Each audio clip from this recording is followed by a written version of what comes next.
ओम नमः शिवाय। तो आज लीला की कहानी का दूसरा भाग प्रारंभ करते हैं। उससे पहले थोड़ा सा रिकैप पिछले भाग का।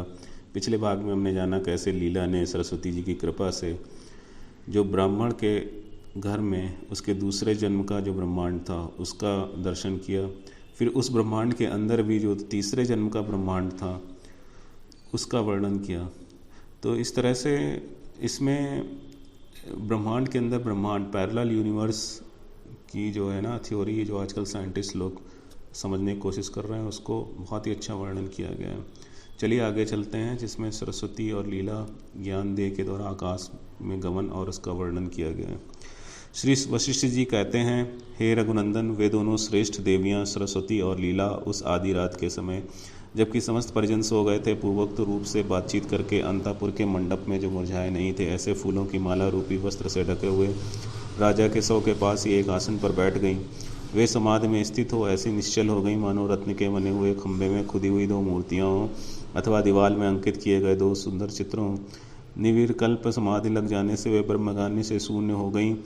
पहले उन दोनों को मैं जगत इस ब्रह्म रूप दृश्य की अनुपत्ति का बोध हुआ, अर्थात उन्होंने भी अनुभव किया कि जगत की कभी उत्पत्ति हुई ही नहीं।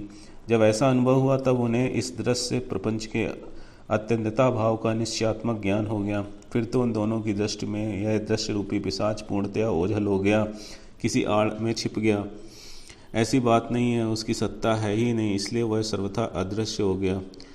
निष्पाप रघुनंदन, जैसे हम लोगों की दृष्टि में खरगोश के सींग नहीं हैं और न होने के कारण ही वह दिखते नहीं, उसी तरह यह दृश्य पिशाच न होने के कारण ही उनके लिए सर्वथा तिरोहित हो गया।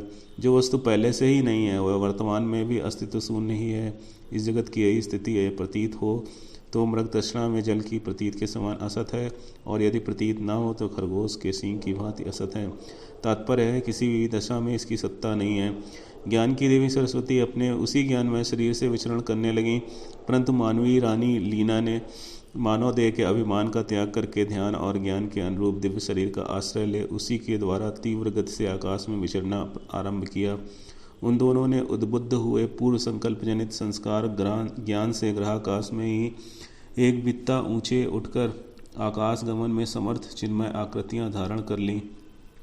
दोनों ही चेतन आकाश ब्रह्म रूपिणी हो गई। यद्यपि वे उसी घर में बैठी रहीं, तथापि चिन्मय चित्त के संकल्प से कोटि योजन विस्तृत दूर दूर से आकाश स्थल में उड़ने का अनुभव करने लगी। यद्यपि ये दोनों सखियां वास्तव में चेतन आभास में शरीर वाली थीं, तो भी पूर्व संकल्पित दृश्य के अनुसंधान में लगे रहने वाले चित्त के साथ अभिन्नता को प्राप्त हुए अपने स्वभाव के कारण वे एक दूसरे को शरीर को देखती और परस्पर स्नेह मग्न होती थीं। तदनंतर वो दोनों देवियां यथाशक्ति यत्र तत्र विश्राम करती हुई धीमी चाल से आगे बढ़ने लगीं। उन्होंने शून्य में ही देखा आकाश मंडल में बड़े बड़े भुवनों और वहाँ के निवासियों के निर्माण का से अत्यंत भर गया था। अवकाश शून्य हो रहा है। ऊपर ऊपर का आकाश भिन्न भिन्न भुवनों से अलग अलग घिरा हुआ था। वे सुंदर विमानों से सुशोभित भुवन विचित्र आभूषणों के समान प्रतीत होते थे। उनमें कहीं पर वज्र, चक्र, शूल, खड़ और शक्ति आदि अस्त्र शस्त्रों के अधिष्ठाता देवता मूर्तिमान होकर विचर रहे थे। उनसे युक्त वह लोग बिना भीत के ही भवनों से विभूषित था। वहाँ नारद, तुम्बुर आदि गंधर्व गीत गाते थे। कहीं मेघों के मार्ग में पुष्कर और आवर्तक आदि महावेगों के वृष्टि संबंधी महान आयोजन से वहाँ सब और हलचल मची थी। कहीं पर प्रलय काल के मेघ चित्र लिखित की भांति निश्चेट एवं नीरव दिखाई देते थे। कहीं उठते हुए कज्जलगिरी के समान सुंदर मेघों की घटा गिरी आ रही थी। कहीं सुवर्ण द्रव के समान मनोहर सूर्य के ताप को दूर करने वाले बादल छा रहे थे, और कहीं दिशाओं के दाह से उत्पन्न हुई गर्मी फैल रही थी। कहीं शून्यता रूपी जल से परिपूर्ण आकाश प्रशांत महासागर के समान शोभा पाता था। कहीं विमानों पर बैठे हुए देवताओं की बहुरंगी प्रभा से आकाश की रूपरेखा चितकबरी सी जान पड़ती थी। कहीं वह शांति समाधिस्थ तथा परम पदों में विश्रांत मुनियों की मंडली से घिरा हुआ था, और कहीं जिन्होंने क्रोध को दूर से ही त्याग दिया है उन साधु महात्माओं के चित्त के समान ही वह सुंदर एवं सम था। कहीं रुद्रपुर, कहीं ब्रह्मपुर, कहीं माया निर्मित पूर्व वह दृष्टिगोचर होते थे। कहीं सिद्धों के समुदाय विचर रहे थे। कहीं वह आकाश ज्ञानी पुरुष के हृदय की भांति दृश्य भ्रम से अन्यतः शून्य, उज्ज्वल, आवरण रहित, आनंदमय, कोमल, शांत, स्वच्छ एवं विस्तृत था। जहाँ गूलर के फल के भीतर रहने वाले छोटे छोटे मच्छरों के समान त्रिभुवनवासी प्राणियों का समुदाय घूम रहा था। उस आकाश को बहुत ऊंचे तक लांघकर वे दोनों ललनाएं फिर भूतल जाने को उद्यत हुई। तो देखिए कितना अच्छा वर्णन है। आजकल भी जब सैटेलाइट से लोग ऊपर जाते हैं तो इसी तरह हर चीज़ बिल्कुल छोटी छोटी दिखती है ऊपर से, उसका वर्णन यहाँ पे किया गया है। तो ये मतलब स्पेस ट्रैवल टाइप की बात चल रही है। लीला का भूतल में प्रवेश और उसके द्वारा अपने पूर्व जन्म के स्वजनों का दर्शन। ज्येष्ठ शर्मा को माता के रूप में लीला का दर्शन न होने के कारण श्री वशिष्ठ जी कहते हैं, रघुनंदन आकाश से किसी पर्वतीय ग्राम को जाती हुई उन दोनों स्त्रियों ने उसी भूतल को देखा जो ज्ञान की देवी सरस्वती के मन में था, जिसे वे लीला को दिखाना चाहती थी। सागर, बड़े बड़े पर्वत, लोकपाल, स्वर्ग, आकाश और भूतल से परिवेशित जगत के मध्य भाग का अवलोकन करके मानव कन्या रानी लीला ने तुरंत ही अपने मंदिर के आधारभूत पर्वतीय ग्राम का वह स्थान देखा। इस प्रकार वे दोनों सुंदरियां जहाँ राजा पद्म रहते थे उस ब्रह्मांड मंडल से निकलकर दूसरे ब्रह्मांड में जहाँ पहुंची, जहाँ वशिष्ठ नामक ब्राह्मण का घर था। वे दोनों ही स्त्रियां सिद्ध थीं। उन्होंने दूसरे लोगों से अदृश्य रहकर ही ब्राह्मण के निवासभूत मंडप को, जो उनका अपना ही घर था, देखा। वह घर गृह स्वामी के वियोग से हतप्रभ हो गया था। उसके मुख अर्थात द्वार की कांति करुणा से व्याप्त थी, अर्थात उसका विनाश निकट था। रघुनंदन सुंदरी लीला चिरकाल तक सुंदर ज्ञान का अभ्यास करने के कारण देवता की भांति सत्य संकल्प और सत्यकाम हो गई थी। वह जो चाहती वही हो जाता था। उसने सोचा, ये मेरे बंधुजन मुझको और इन देवी सरस्वती को साधारण स्त्री के रूप में देखें। उसके ऐसा संकल्प करते ही उस घर के लोगों ने वहाँ दो दिव्यांगनाओं को देखा जो उस घर को अपनी प्रभा से उद्भासित कर रही थीं। वे दोनों लक्ष्मी और पार्वती की जोड़ी सी जान पड़ती थीं। तदनंतर जेठ शर्मा ने घर के अन्य लोगों को यह कर आप दोनों वन देवियों को नमस्कार है, उन दोनों के लिए पुष्पांजलि छोड़ी। उस समय ज्येष्ठ शर्मा आदि बोले, वन देवियों आप दोनों की जय। निश्चय ही आप हमारे दुखों का नाश करने के लिए आई हैं, क्योंकि प्रायः दूसरों का संकट से उद्धार करना ही सत्पुरुषों का कार्य होता है। ज्येष्ठ शर्मा आदि के ऐसा कहने के पश्चात वे दोनों देवियां बड़े आदर से बोली, तुम सब लोग अपना वह दुख बताओ जिससे सारा जन समुदाय दुखी दिखाई देता है। तब उन ज्येष्ठ शर्मा आदि ने उन दोनों देवियों से क्रमशः ब्राह्मण दंपति के मरण रूप अपना सारा दुख निवेदन किया। ज्येष्ठ शर्मा आदि बोले, देवियों यहाँ दो ब्राह्मण पति पत्नी रहते थे जिनका आपस में बड़ा स्नेह था। वे यहाँ पधारे और सभी लोगों का आतिथ्य सत्कार करते थे। हमारी कुल परंपरा के प्रवर्तक थे, मर्यादा के स्तंभ थे, हमारे माता पिता थे। इस समय पुत्रों, बंधु बांधवों और पशु सहित इस घर को त्याग कर दोनों स्वर्ग लोक को चले गए, इसलिए हम तीनों लोग शून्य दिखाई देते हैं। हे देवियों, आप पहले हमारे शोक का निवारण करें, क्योंकि महात्माओं के दर्शन कभी निष्फल नहीं होते। पुत्र ज्येष्ठ शर्मा जब ऐसा कह चुका तब माता लीला ने अपने हाथ से उसके मस्तक का स्पर्श किया। उसके उस स्पर्श से ज्येष्ठ शर्मा के दुख, दुर्भाग्य, संकट रूप तत्काल निवारण हो गया। घर के सभी लोग उन दोनों देवियों के दर्शन से अमृत पीने वाले देवताओं के समान दुख से मुक्त हो दिव्य शोभा से संपन्न हो गए। श्री राम जी ने पूछा, भगवत माता लीला ने अपने पुत्र ज्येष्ठ शर्मा को उसकी माता के रूप में ही क्यों नहीं दर्शन दिया?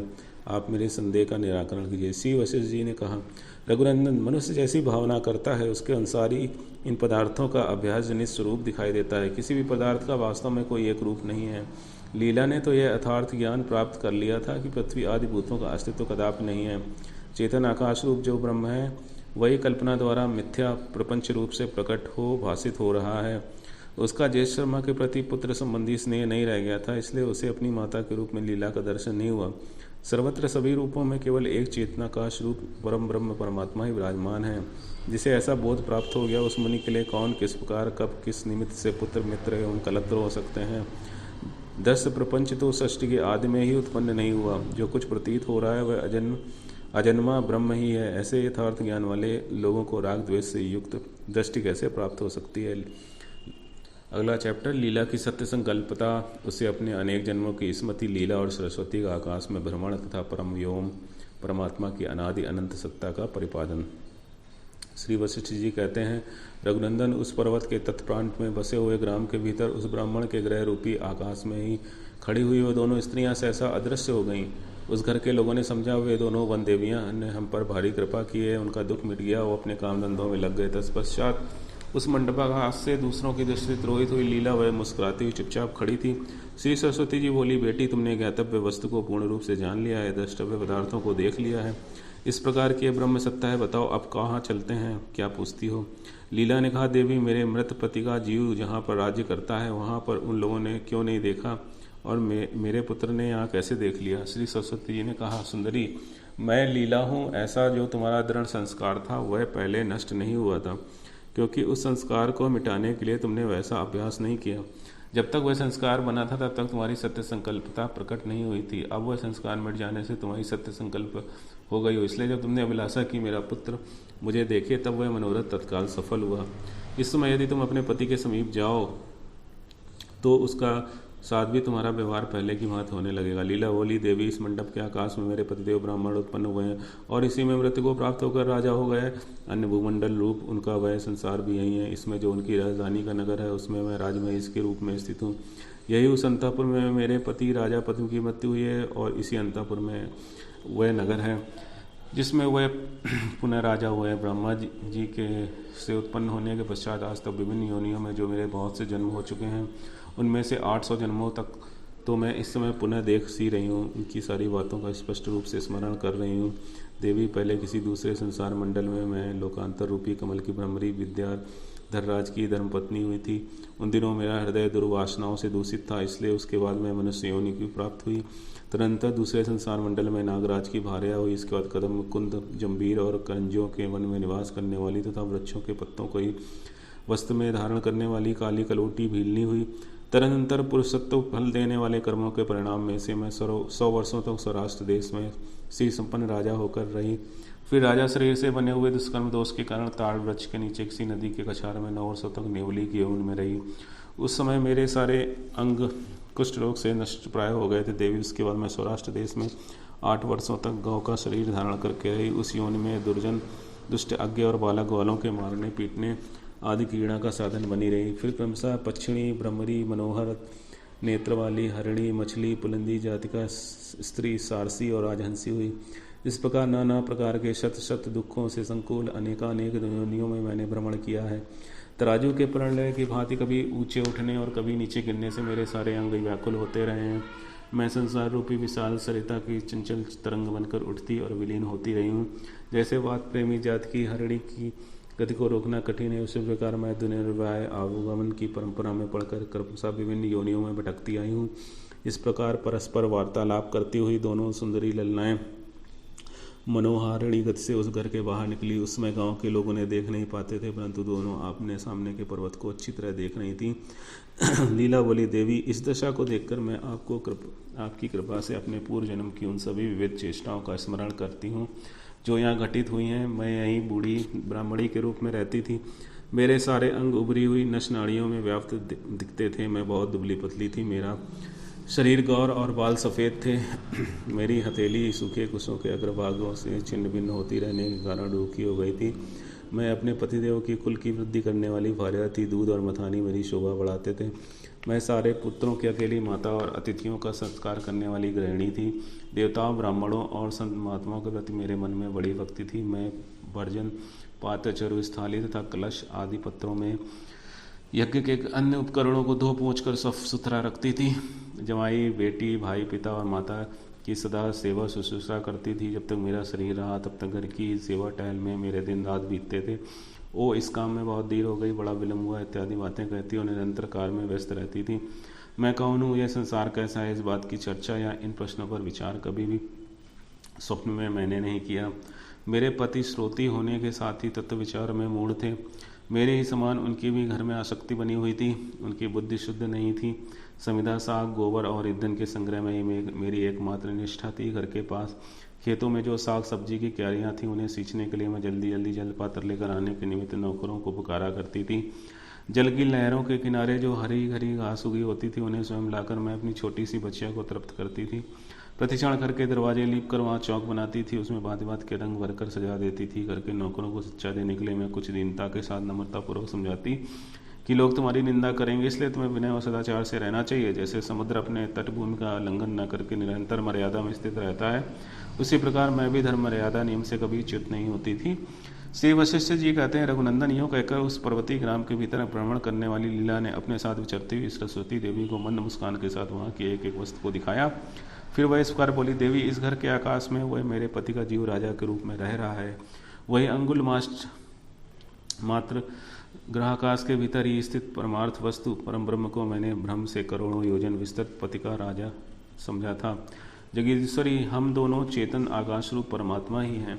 मेरे पतिदेव का राज्य जो सहस्त्रों पर्वतों से भरा हुआ आकाश में ही स्थित है, यह बहुत बड़ी माया फैली हुई है। इसलिए देवी, अपने पति के नगर में जाने की पुनः मेरी इच्छा हो रही है। अतः चलिए हम दोनों वहाँ चलें। जिन्होंने कहीं जाने का निश्चय कर लिया हो उसके लिए वह स्थान क्या दूर है। यो कहकर लीला देवी को प्रणाम किया और शीघ्र ही गृह मंडप में प्रवेश कर सरस्वती जी के साथ वह आकाश में उड़ चली। भगवान विष्णु की अंगकांति के समान नीले मेघपथ को लांघकर वह प्रवय आदि 7 वायुओं के लोक में जा पहुंची। फिर वहां से सौर मार्ग तथा चंद्र मार्ग को लांघती हुई वे ध्रुव मार्ग से भी ऊपर उठ गईं। इसके बाद साध्यों के मार्ग से ऊपर उठकर सिद्धों की भूमि को भी लांघ गईं और स्वर्ग मंडल को भी लांघकर अत्यंत दूर जाने पर लीला को कुछ बोध हुआ। फिर उसने पीछे फिरकर पार किए हुए आकाश स्थल का अवलोकन किया। वहां से नीचे देखने पर चंद्रमा, सूर्य और तारा आदि कुछ भी नहीं दिखाई देते थे, केवल अंधकार ही अंधकार था। तब लीला ने पूछा, देवी बताओ, सूर्य आदि का तेज कहाँ चला गया? पत्थर के मध्य भाग की भांति सुदृढ़ एवं घनीभूत होने के कारण मुट्ठी में लेने योग्य अंधकार कहाँ से आ गया? श्री सरस्वती जी ने कहा, बेटी, तुम इतनी दूर आकाश मार्ग में आ गई हो कि यहाँ से सूर्य आदि तेज भी नहीं दिखाई देते। देवी, ये तो बड़े आश्चर्य की बात है कि हम दोनों आकाश मार्ग में इतनी दूर आ गई जहाँ से सूर्य देव भी परमाणु के कण की भांति तनक भी दिखाई नहीं देते। माता जी, इससे आगे दूसरा मार्ग कौन सा है? मुझे कैसे जाना होगा, सब मुझे बताइए। बेटी, इसके बाद आगे तुम्हें ब्रह्मांड संपुट के ऊपरी कपाल में जाना है। श्री वशिष्ठ जी कहते हैं, रघुनंदन, जैसे 2 भ्रमरियां पर्वत की चट्टानों से बनी हुई घनीभूत मंडप वाली दीवार पर पहुंच जाएं, उसी प्रकार आपस में उपयुक्त बातें करते हुए दोनों देवियां ब्रह्मांड संपुट के ऊपर वाले कपाल तक पहुंच गईं। साथ ही जैसे ही कोई आकाश से निकले उसी तरह वे अनायास वहां से बाहर निकल गईं। जो वस्तु सत्यता के दृढ़ निश्चय से युक्त होती है वही वज्र के समान ठोस और भारी होती है, और जो इससे भिन्न कल्पित दीवार आदि वस्तु है वह मिथ्यात्व बुद्धि से बाधित हो जाती है। लीला का ज्ञान आवरण शून्य था, इसलिए वह ब्रह्मांड संपुट के ऊपर वाले कपाल को मिथ्यात्व बुद्धि से बाधित करके उससे बाहर निकल गई। ब्रह्मांड के पार जाने पर उसे अत्यंत प्रकाशमान जल आदि का आवरण दिखाई दिया जो सब ओर व्याप्त था। उस आवरण समुदाय में जो जल का आवरण है उसमें ब्रह्मांड की अपेक्षा 10 गुना जल विद्यमान है। उसके बाद उससे भी 10 गुना अग्निमय आवरण है, और उससे भी 10 गुनी वायु, और उससे भी 10 गुने आकाश के आवरण है। तदनंतर विशुद्ध चिन्मय आकाश है। उस परम व्योम चेतनाकाश रूप परम ब्रह्म परमात्मा में आदि मध्य और अंत की कोई कल्पनाएं नहीं उदित होती। वह परमात्मा सर्वत्र परिपूर्ण एवं अप्रच्छन्न है। वह अद्वितीय, सर्वव्यापी, शांत एवं अथवा कारण से रहित, ब्रह्मशून्य, अनादि, अनंत, मध्य रहित तथा अपनी महिमा में प्रतिष्ठित है। उस निर्मल चेतना का स्वरूप परमात्मा में यदि एक कल्प तक बड़े भारी वेग से ऊपर से नीचे पत्थर की शिला गिरती रहे और नीचे से पक्षीराज गरुड़ भी अपना सारा बल लगाकर ऊपर कोड़ें तो उनके बीच सबको मापने में समर्थ वायु वेग से दोनों में बहे तो उन दोनों का संयोग नहीं पा सकती। लीला द्वारा ब्रह्मांडों का निरीक्षण। दोनों देवियों का भारतवर्ष में लीला के पति के राज्य में जाना और वहाँ युद्ध का आयोजन देखना, शूर के लक्षण तथा डिम्भावय की परिभाषा। श्री वशिष्ठ जी कहते हैं, रघुनंदन, तदंतर लीला ने उस अपरिमित चेतन आकाश रूप परमात्मा में इस जगत की भांति फैले हुए अनंत ब्रह्मांडों को देखा।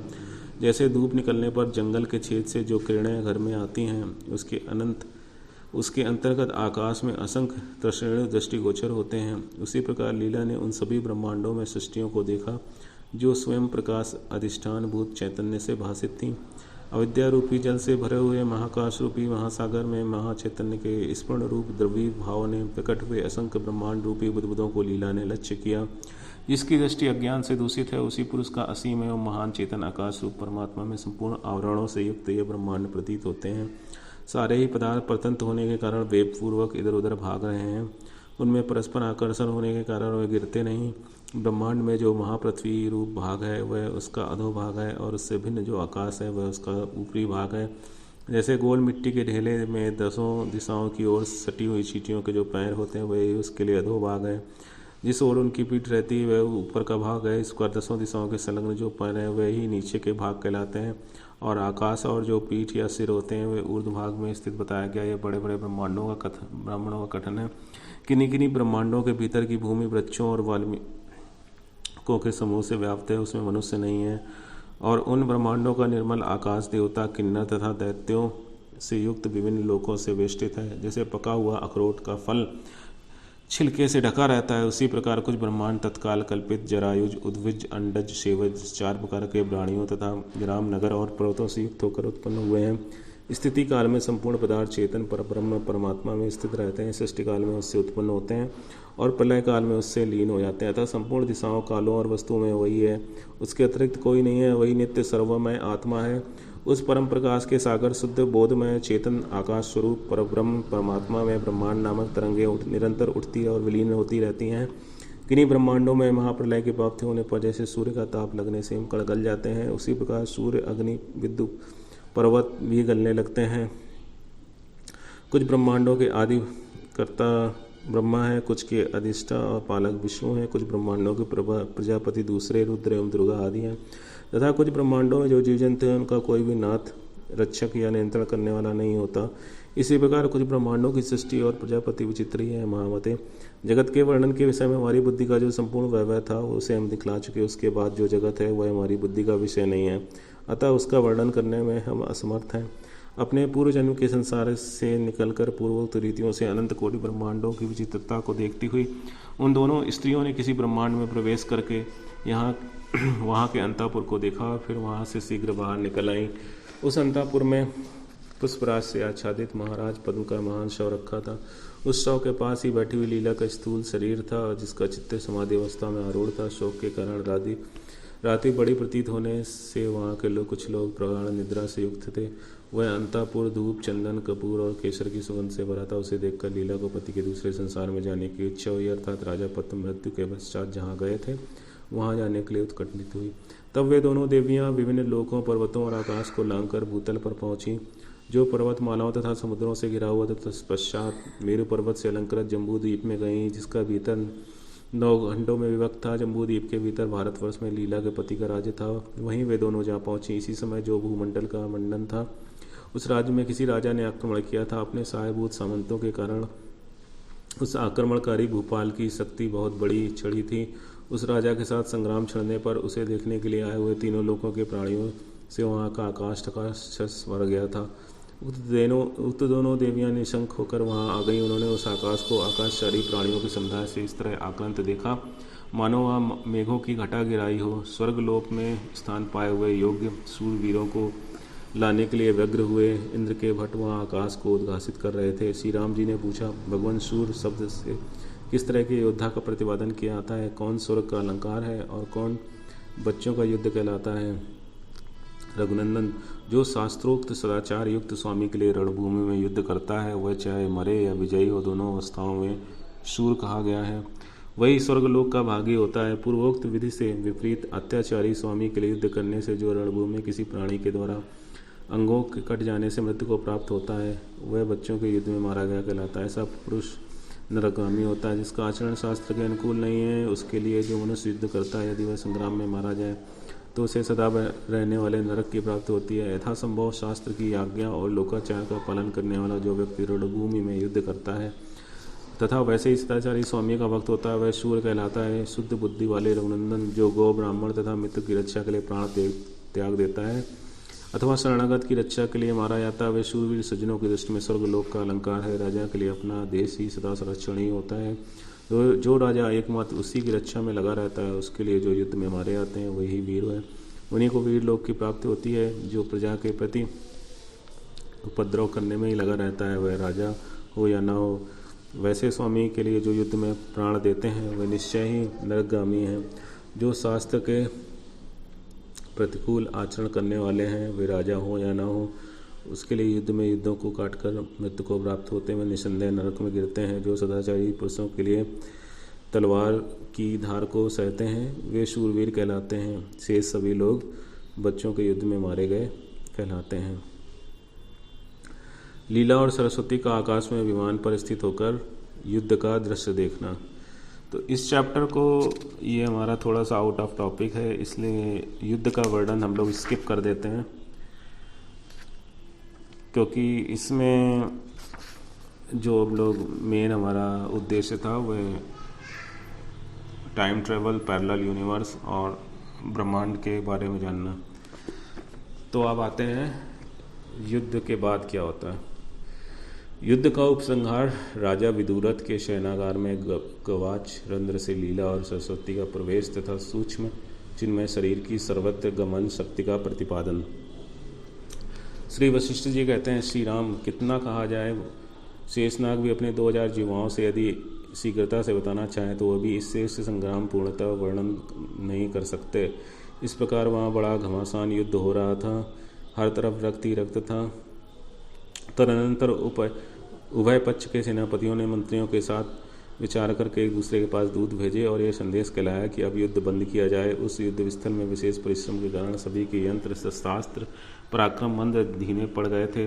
अतः उस समय लोगों ने युद्ध बंद करने की बात से हृदय स्वीकार की।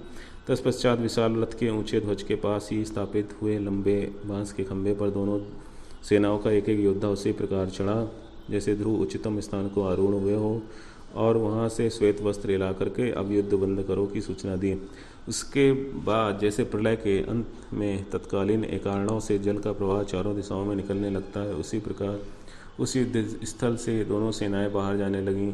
सारी रणभूमि लाशों के ढेर से पट गई थी। आकाश, पर्वत और अंधकार हर जगह छा गया था। सब जगह नीरवता छा गई थी।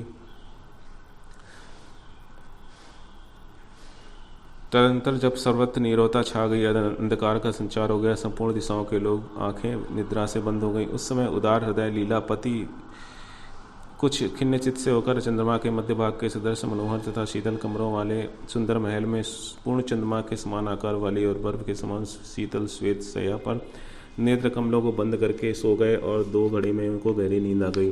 तत्पश्चात वो दोनों ललनाएं उस युद्ध स्थल के आकाश को छोड़कर उस राजमहल के खिड़कियों के छेदों से उसी प्रकार घुस गईं जैसे वायु के 2 रेखाएं इसी छोटे रद्र मार्ग से अधखिले कमल के भीतर प्रविष्ट हुई हों। विद्वान श्री राम जी ने पूछा, विद्वान वक्ताओं में श्रेष्ठ प्रभु, ये इतना बड़ा स्थूल शरीर तंतु के समान सूक्ष्म छेद की राह से किस प्रकार उस घर में प्रविष्ट हुआ? श्री वशिष्ठ जी ने कहा, रघुनंदन, जिस पुरुष ने पहले दीर्घ काल से अनुभव किया हो कि मैं स्थूल शरीर नहीं हूँ, शुद्ध चिन्मय आत्मा हूँ, अतः सभी स्थानों में जा सकता हूँ, वह पीछे चलकर स्थूल देह की अवरोध आदि क्रियाओं से कैसे युक्त हो सकता है? क्योंकि वह उसी चेतन का अंश है जो सर्वत्र जानने में समर्थ है, जिसकी आकृति स्वप्नगत पुरुष या संकल्प कल्पित पुरुष के समान है। आकाश मार्ग ही जिसका आकार है, अर्थात जो वास्तव में स्थूल आकार से रहित है, उसे कौन कैसे रोक सकता है? जीव जहाँ मरता है उसी स्थान को शीघ्र देखता है, और वहीं उसके अनेक भुवनों से युक्त वह विस्तृत प्रपंच इसी रूप में स्थित दिखाई देता है। आगंतुक गे आदि से आत्मान हुआ यह चेतन आकाश रूपी जीव देह आदि को आत्मा समझकर निर्मय चिन्मय आकाश में यह मैं हूँ, यह जगत है, इस आकाश रूपी ब्रह्म का अनुभव करता है। इस जगत रूपी ब्रह्म में देवताओं, अमरावती आदि श्रेष्ठ नगरों, मेरु आदि पर्वतों, सूर्य, चंद्रमा और तारा समूह के कारण अपूर्व सौंदर्य प्रतीत होता है। इस ब्रह्म रूपी वृक्ष के खोखले में जरा, मृत्यु, व्याकुलता तथा नाना प्रकार की आदि व्याधियाँ ठूस ठूस कर भरी हुई हैं। इसमें अनेक अपने अभीष्ट वस्तु की प्राप्ति और अनिष्ट वस्तु के निवारण के लिए स्थूल, सूक्ष्म, चर, अराचर सभी प्राणी उद्योगशील हैं, तथा यह ब्रह्मरूपी प्रपंच समुद्र, पर्वत, नदी, उनके अधिपति, दिन रात, कल्प, क्षण और प्रलय इन सभी से युक्त है। इस प्रकार यद्यपि यह विश्व दीवाल की तरह स्थूल एवं स्थिर दिखाई देता है, तथापि मनन के संकल्प सिवा और कुछ नहीं है। मनन करने पर यह अचल अस्थिर ही सिद्ध होता है। तुम इस समय मन में अपने अनुभव के अनुसार इसके स्वरूप पर विचार करो। जो ही चेतन आकाश रूप परमात्मा है वही मनन रूप कहा गया है, और जो ही चेतन आकाश रूप परमात्मा है वही परम पद है। चेतन आकाश रूप परमात्मा का अभूत मायाकाश में या सूक्ष्म भूतों के कार्य रूप चित्ताकाश में जो स्फुरण है, वही नाम और रूप से नाना भाव को प्राप्त होने वाला जगत कहा जाता है। लीला और सरस्वती दोनों निष्पाप देवियाँ परमात्मा के तुल्य विशुद्ध एवं चिदाकाश रूपी शरीर से युक्त थीं, इसलिए वे सर्वत्र जा सकती थीं। उनके लिए कहीं से प्रवेश करने में कोई बाधा नहीं थी। वे चिदाकाश से जहाँ अपने को प्रकट करने की इच्छा करती थीं, वहाँ सदा ही अपनी रुचि और अभिलाषा के अनुसार प्रकट हो जाती थीं। इसलिए राजा विदुरथ घर में उन दोनों का जाना संभव हुआ। चिन्मय आकाश सर्वत्र विद्यमान है, उसमें जिसे अतिवाहक कहते हैं वह चिदाकाश में सूक्ष्म स्वरूप सर्वत्र विचरण कर सकता है, क्योंकि वह यथार्थ ज्ञान स्वरूप धारणात्मक एवं मनन रूप है। तुम ही बताओ, उस सूक्ष्म देह को कौन कैसे किस लिए रोक सकता है?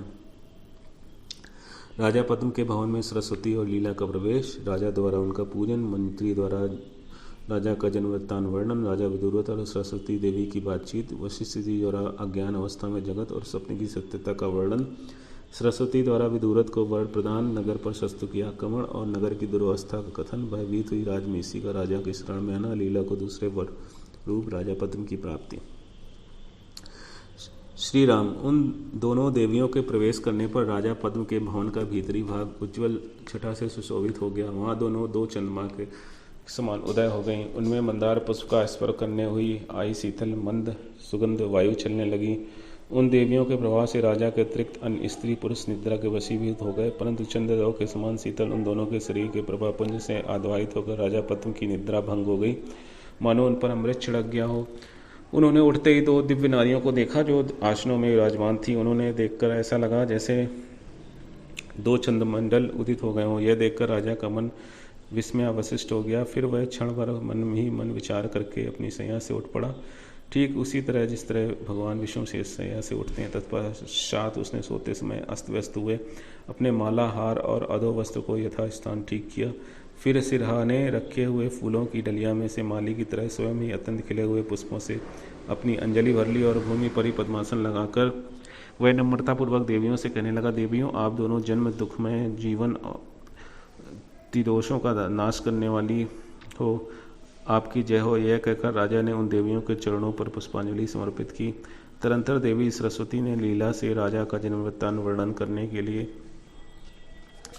पार्श्व में ही पड़े मंत्री को अपने संकल्प से जगाया। जागने पर मंत्री ने उन दोनों दिव्य नारियों को देखकर उन्हें प्रणाम किया। उनके चरणों में पुष्पांजलि समर्पित करके विनयपूर्वक वह उनके आगे खड़ा हो गया। तब देवी ने राजा से पूछा, राजन, तुम कौन हो, किसके पुत्र हो और यहाँ कब पैदा हुए? ऐसा प्रश्न सुनकर मंत्री ने उत्तर देना प्रारंभ किया, देवियों, आप लोगों की कृपा प्रसाद है जो मैं आपके समक्ष भी बोलने में समर्थ हो सका हूँ। अतः अब आप मेरे स्वामी का जन्म वृत्तांत सुनिए। प्राचीन काल में कुंदरत नाम के राजा हो गए थे। वे परम शोभाशाली थे। उन्होंने सारी दुनिया को जीत लिया था। ये हमारे राजा उन्हीं के पुत्र हैं। ये पिता के महान पुण्य के फलस्वरूप क्षीर सागर में उत्पन्न चंद्रमा की भांति प्रकट हुए हैं। ये विदुरथ के नाम से विख्यात हैं। यूँ कहकर जब मंत्री चुप हो गया था तब भूतल पर पद्मासन लगाकर हाथ जोड़े से नीचा किए हुए बैठे रहे। उसमें सरस्वती देवी ने, राजन, तुम विवेक द्वारा स्वयं ही अपने पूर्वजन्म को स्मरण करो, यूँ कहकर मस्तक पर अपना हाथ फेरा। देवी सरस्वती के स्पर्श से राजा का हृदय अंधकार माया सब नष्ट हो गए। उनका हृदय अत्यंत विकसित हो गया। उन्हें अपने पूर्व जन्म का वृत्तांत इस प्रकार स्मरण हो आया जैसे वह उनके अंतःकरण में स्फुरित हुआ सा स्थित था। फिर लीला के कर्तव्य के साथ शरीर एवं एक छत्र राज्य के त्याग, सरस्वती के वृत्तांत, लीला की विशेष उन्नति, आत्मकथा को जानकर राजा समुद्र में गोते लगाते हुए विस्मय में पड़ गया। वह मन ही मन कहने लगा, खेद है, सारे संसार में यह माया ही व्याप्त है। इस समय इन देवियों की कृपा से मुझे पूर्ण ज्ञान प्राप्त हुआ है। राजा ने पूछा, देवियों, मुझे जो अपने अनेक कार्यों का, परदादा का तथा अपनी बचपन एवं व्यवस्था का, बंद बांधवों का स्मरण हो रहा है, इसका क्या कारण है? श्री सरस्वती जी ने कहा, राजन, मृत्यु रूपी महामोहमयी मूर्छा के अनंतर उसी मुहूर्त में गिरिग्राम निवासी उस ब्राह्मण के घर के भीतर आकाश में स्थित ग्रह के मध्य भाग में जो मंडप है, उसी के अंदर तुम्हारा ये जन्मादि दृश्य प्रपंच आभासित हो रहा है। वही निर्मल आकाश की भांति सच तुम्हारे चित्त में विस्तृत व्यवहार ब्रह्म स्फुरित हुआ है। यह मेरा जन्म हुआ है, इक्ष्वाकु वंश मेरा कुल है। पूर्व काल में मेरे पिता मैं आदि इस नाम वाले हुए थे। मैं पैदा हुआ जब मैं 10 वर्ष का बालक था, तभी मेरे पिता इस राज्य पर मेरा अभिषेक करके स्वयं परिवारजक होकर वन को चले गए। तदनंतर मैंने दिग्विजय करके अपने राज्य को निष्कंटक बनाया और अब मैं भयंकर युद्ध करके घर को लौटा हूँ। ये दोनों देवियाँ मेरे घर को पधारी हैं। मैं इनका पूजन कर रहा हूँ और मेरे सारे संशय नष्ट हो गए हैं। जैसे नदी का प्रवाह उठे हुए एक आवर्त को त्याग कर दूसरे ही धारण कर लेता है, उसी प्रकार चित्त का प्रवाह भी एक कल्पना सृष्टि का त्याग करके दूसरी कल्पना सृष्टि करता रहता है। जैसे आवर्त कभी दूसरे आवर्त से संयुक्त होकर कभी पृथक ही प्रवृत्त होता है, उसी तरह यह सृष्टि भी कभी दूसरे से संबंधित और कभी स्वतंत्र ही बढ़ती रहती है। उस मृत्यु क्षण में चिदानंद स्वरूप तुम्हारी प्रतिभा में प्रतिभासित असत रूप यह जगजाल उस तरह उपस्थित हुआ है जैसे स्वप्न के एक ही मुहूर्त के अंदर सैकड़ों वर्षों का भ्रम होता है। वास्तव में न तो तुम कभी पैदा हुए हो और न कभी तुम्हारी मृत्यु हुई है। तुम तो शुद्ध विज्ञान स्वरूप और अपने शांत आत्मा में स्थित हो। यह सारा प्रपंच तुम्हें दृश्य सा प्रतीत हो रहा है। वस्तुतः तुम कुछ नहीं देख पा रहे, बल्कि निर्मल महामणि तथा भासमान सूर्य आदि के समान तुम अपने आत्मा में अपने आप नित्य सर्वात्म भाव से प्रदीप्त हो रहे हो। वस्तुतः न भूतल सत्य है, न प्रत्यक्ष दिखाई देने वाला विदूर है देह सत्य है। ना ये पर्वत ग्राम तुम्हारे शत्रु मित्र, हम लोग ही सत हैं। राजन, जिन्हें ज्ञातव्य वस्तुओं का ज्ञान हो चुका है तथा जो एकमात्र शुद्ध बोध स्वरूप है, ऐसे पुरुषों के मन में कोई संसारिक पदार्थ सत नहीं है। भला जिसका आत्मा शुद्ध ज्ञान से संपन्न है, उसे जगत की भ्रांति कहाँ से हो सकती है। जैसे रस्सी का ज्ञान हो जाने पर उसमें सर्प का भ्रम मिट जाता है, तब पुनः उसमें सर्प की भ्रांति नहीं होती। इसी प्रकार जगत भ्रम के असद भाव का पूर्ण ज्ञान हो जाने पर उसकी सत्ता कहाँ से टिकेगी। ब्रह्मराजिका का यथार्थ ज्ञान हो जाने पर उसमें जल बुद्धि कैसे हो सकती है। उसी तरह इस स्वप्नावस्था में घटित हुआ मरण जागृत अवस्था में अपने शरीर का ज्ञान हो जाने पर कैसे सत्य हो सकता है। शरतकालीन निर्मल आकाश की शोभा के समान जिसका हृदय स्वच्छ निर्मल एवं अत्यंत विस्तृत है, उस शुद्ध तत्ववेत्ता पुरुष की बुद्धि में अहम और जगत की प्रतीति तुच्छ शुद्धार्थ की द्योतक है। महर्षि के यूँ कहते कहते दिन समाप्त हो गया। भगवान भास्कर अस्ताचल की ओर प्रस्थित हो गए और मुनि मंडली महर्षि को नमस्कार करे सायंकालिक विधि संपन्न करने के लिए स्नानार्थ चली गई। रात बीतने पर सूर्योदय होते पुनः मुनि मंडली एक साथ सभा में उपस्थित हुई। शेष अगले भाग में।